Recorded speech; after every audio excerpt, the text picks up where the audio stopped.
Assalamualaikum warahmatullahi wabarakatuh. Perkenalkan, nama saya Nur Fitabula. Saya dari kelas kimia. Baik, di sini saya akan menjelaskan tentang industri kaca.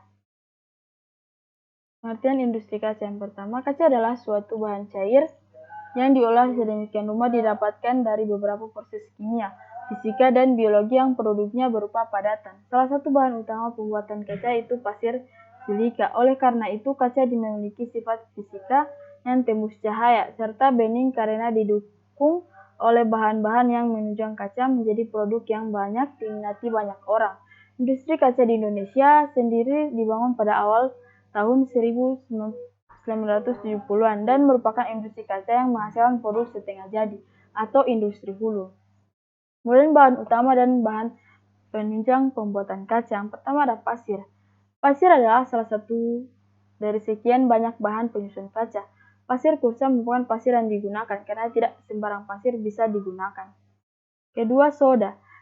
Soda selain digunakan dalam industri makan, namun juga bisa digunakan dalam pembuatan kaca.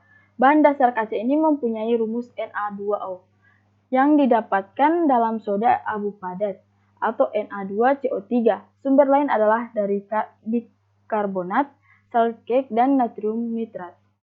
Ketiga ada tanah liat atau feldspar atau tanah liat mempunyai rumus umum P2O, Al2O3, NaSiO2, di mana R2O dapat berupa natrium monoksida atau kalium monoksida atau dalam bentuk campurannya.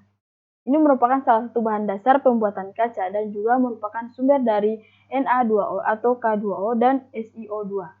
4. Boraks. Boraks merupakan bahan tambahan yang dilakukan dengan menambah boron, oksida, dan Na2O dan kepada kaca.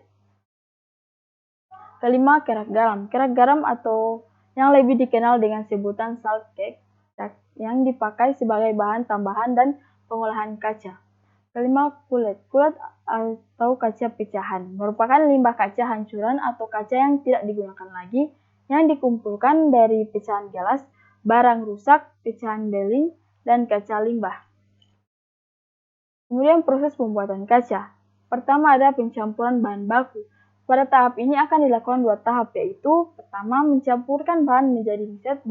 Bahan atau material yang dicampurkan yaitu soda, pasir silika, dolomite, kerak garam, feldspar atau tanah liat, limestone, pewarna, dan lain-lain sesuai dengan kaca yang diproduksi. Kemudian metode pencampurannya menggunakan alat yaitu yang disebut sebagai turbin. Kedua, pencampuran mixed bed dengan kulit setelah dilakukan proses mixing. Kemudian bed pada mixing tersebut diangkut dengan belt covery dan dibawa buket elevator untuk masuk ke mixing tank. Kedua, proses pelaburan melting. Pada proses ini bed dan kulit akan bercampur secara homogen. Pada proses ini terjadi perubahan wujud dari padat menjadi cair dan ada berupa zat yang berubah wujud dari padat menjadi gas atau cair menjadi gas. Pada proses ini menggunakan dua tanur tersebut yaitu tanur periuk dan tanur tangki. Kemudian yang ketiga, proses pembentukan kaca.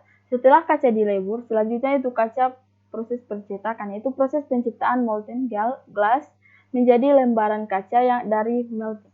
Pada proses ini ketebalan kaca serta lebar kaca dapat diatur sesuai kebutuhan. Buat proses pemotongan dan pengepakan. Yang pertama ada proses pemotongan. Tahap selanjutnya itu tahap pemotongan kaca setelah dilakukan proses pemotongan. Pada proses pemotongan ini, kaca akan dipotong secara horizontal.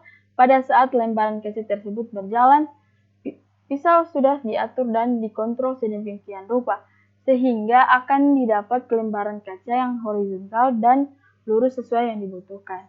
Proses pengepakan. Pada proses ini, produk kaca yang dihasilkan akan dikemas ke dalam box dan palet yang selanjutnya akan dikirim ke distributor dan tangan konsumen.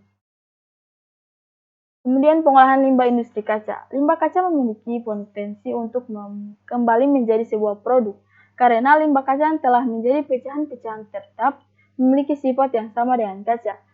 Yang baru yaitu bening, tembus cahaya, tahan terhadap reaksi kimia, dan memiliki titik leleh terhadap panas yang tinggi. Namun limbah kaca ini merupakan limbah yang dimanfaatkan kembali.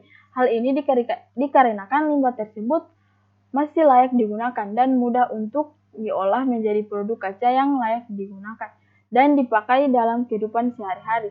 Tidak heran banyak orang yang mengolah limbah kaca menjadi pecahan menjadi produk kaca yang lebih bermanfaat. Baik, terima kasih. Itulah presentasi dari saya. Lebih dan kurangnya saya mohon maaf. Wassalamualaikum warahmatullahi wabarakatuh.